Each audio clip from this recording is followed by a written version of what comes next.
Hello, my bookish friends. Welcome back to my channel. My name is Ragan. I talk about all things books, fantasy romance primarily. And today I'm going to be chatting about the next three that I've read over the last 3 weeks. Right here we have Crown of Midnight, Heir of Fire, and Queen of Shadows, all by J Maas.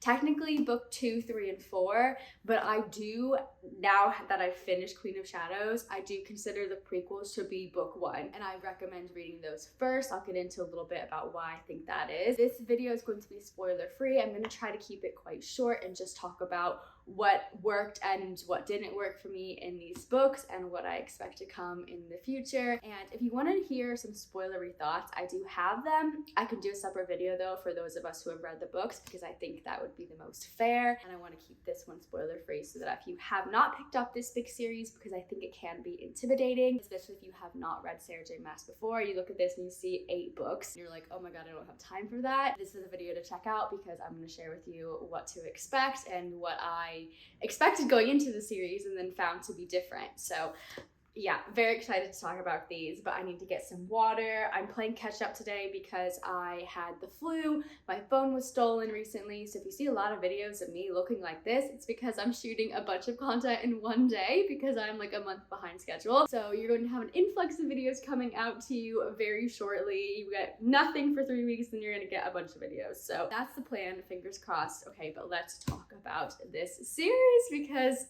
I have so many thoughts and so many good things to say. So this is part of a video series where I am rereading the beginning half of the Throne of Glass series and then continuing on because I had a concussion about 5 years ago.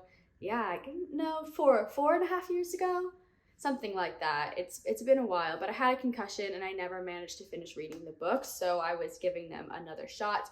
I have a video where I review the prequel books, which I read for the first time, and then book 1 was a reread, so I will link that up above and down below if you want to check it out. I did change my ratings for that, but you don't need to watch that video to watch this one because I'm going to kind of dive in a little bit more in depth, but let's chat. Okay, I think the first thing that I want to address is what genre this falls under. If you haven't read her books, I'm sure that you are aware that she is a steamy high fantasy romance author, but she has a lot of plot and character development as well. But the romances seem to be the focal point for a lot of us readers because they're done really brilliantly, in my humble opinion. And I think that you need to know this series starts off extremely YA. Book 1 and book 2 specifically are young adult, and I think that this series probably grew with her audience. If you started reading them about age 15 or 16,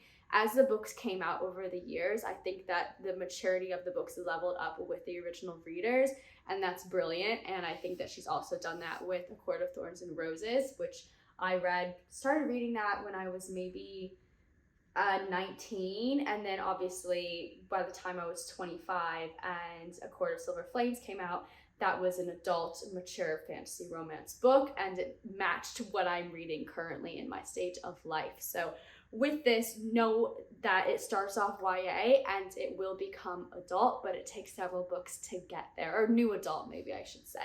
Will become new adult. So let's start with Crown of Midnight. In Crown of Midnight, we're following Selena Sardothian. I never can say the name. I just like read it in my head and I'm like, okay, yeah, that's that word. In this book, she has become the royal assassin for the king of Adarlan, and she must win her freedom by killing off the king's enemies. So we have a love triangle trope that's happening in this book. It's super YA. There are a lot of twists and turns, and when I originally read this book, I remember reading it on my parents' couch, and I read it in probably less than 48 hours. I think I put that on my original Goodreads review that I absolutely loved it. I devoured it. It was so good. And then I reread this and I was like, oh my god, I can't wait for this to end because it's so YA. I'm sick of the love tropes. I know all the plots. I know all the twists and turns. And don't get me wrong, the twists and turns in this book are fantastic and really what drives the series forward. And you need to read this to get to the next book, and it's brilliant. But reading it a second time, I'm past the stage in my life. It just was too young for me in tone of voice. Selena was annoying. I think she's a bit dumb sometimes and doesn't quite follow through on doing what she needs to do. There's also a side character in this book who really bothered me, and it's kind of funny because she's one of the characters that you need to really understand for the rest of the series. But she has a friend from another kingdom who's a princess, and basically their friendship is a driving factor for a lot of the plot that happens, and then what happens in the following books triggers Selena to do what she does.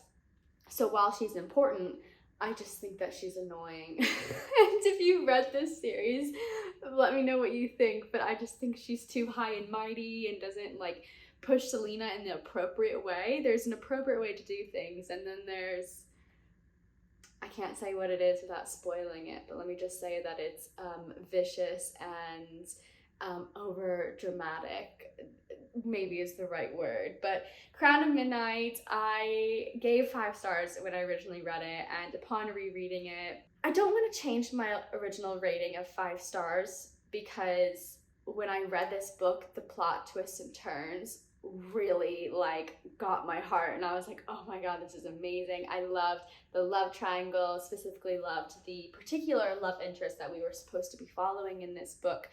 And upon rereading it, I just couldn't wait for it to be over. But I don't feel like it's fair to drop my rating because I already knew what was going to happen. But yeah, just it's young adult.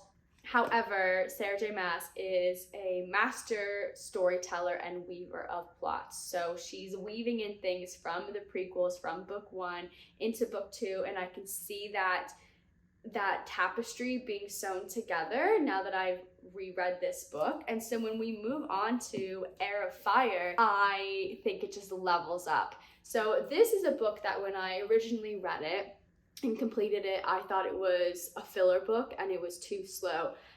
Having reread it, I think the pacing is perfect. It's slow because it needs to be. We need to see the characters develop. We need to see Selena turning into who she's supposed to become. This whole series follows a chosen one trope, and the chosen one trope will change depending on what's happening in the plot. Like, you think she's destined for one thing, and then she's destined for another, and then she's destined for something even greater.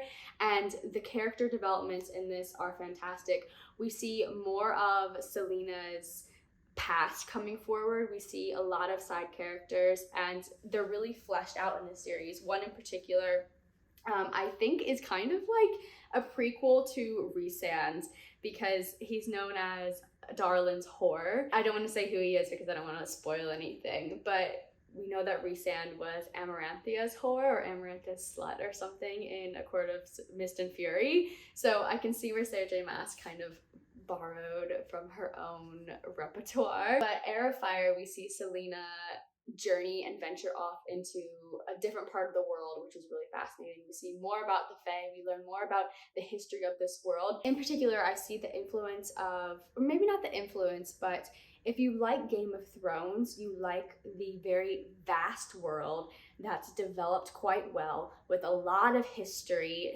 that you could really study, that the characters have to learn and cope with and understand and work through. And you have these fights for the literal throne that overrules all these competing territories, then you're going to really enjoy Heir of Fire. So if you read adult fantasy and you want to take a dive into YA and read a really amazing series in terms of like wanting to know more, wanting to know where the story's going, wanting to learn more about the world and the magic system, this is the perfect series to pick up. I also want to point out that in here we get witches, like actual witches that used to ride broomsticks, but their power was taken for reasons that I can't really say without spoiling. They are vicious and evil, so it was the perfect thing to pick up in October because I haven't read like a literal witch book in a long time. Usually witches are kind of like changed or made really attractive and pretty, and these witches are like, no, they're just vicious and evil and deadly. And I loved it. Manon in particular is the witch that we're following, who is the heir to one of the witch clans, and they're trying to gain back their former territory. We also get an introduction of another character, and Sarah J Maas does that thing with romances where you're questioning everything and you're like, who do you want to see ship together? I really liked the love interest. However, I have to be careful with the way I say love interest because this book is not about romance.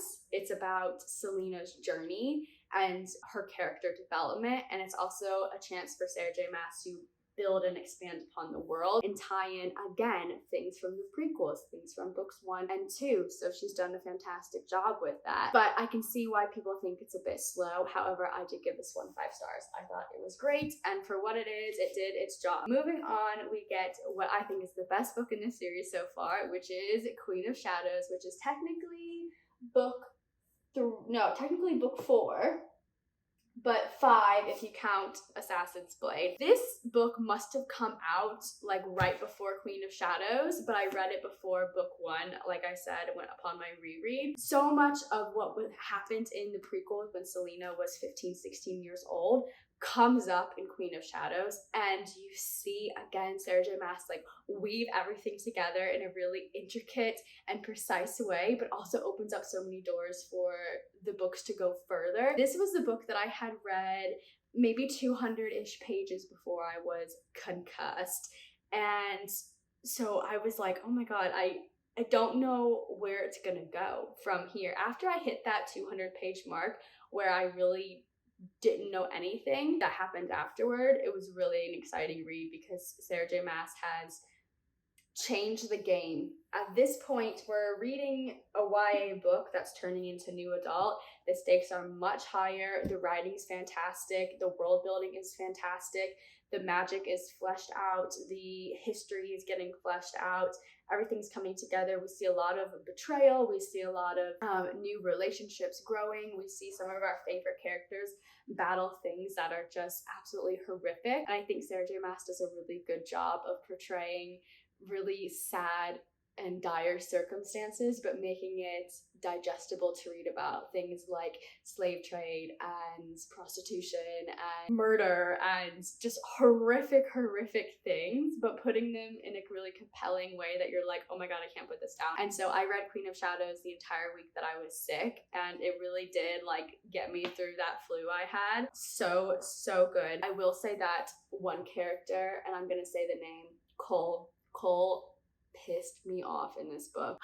I can't say why without spoiling what's happened in the previous 5 books, but he's just so obnoxious and annoying. But I do think that that's done on purpose because, how do I say this?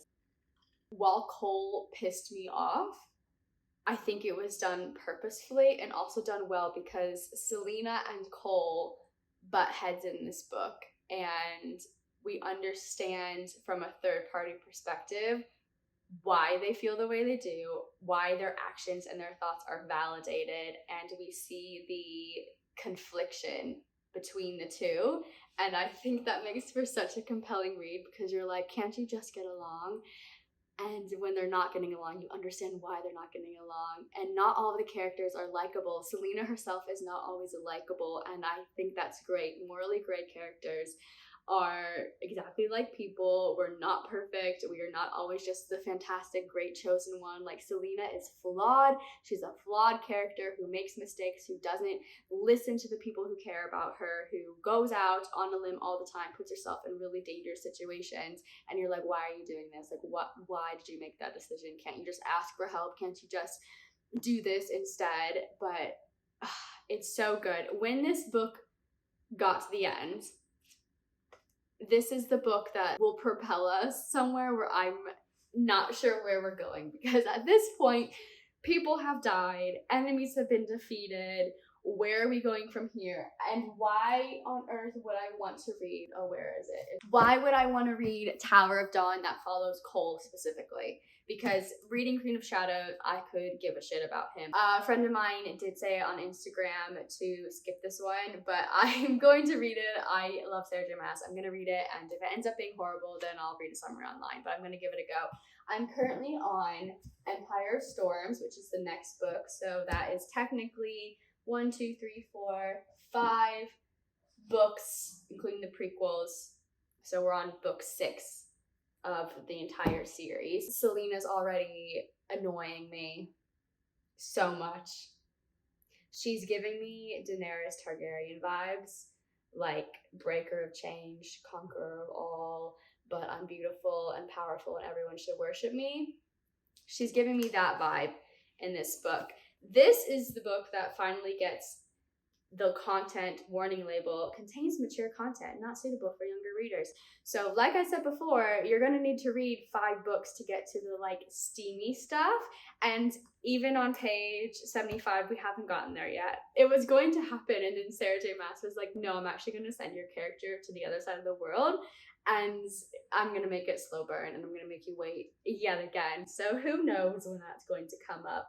But yes. Okay, so this is my little non-spoiler review for the 3 installments of Throne of Glass, Crown of Midnight, Heir of Fire, and Queen of Shadows. I did give Queen of Shadows 5 stars. So well done.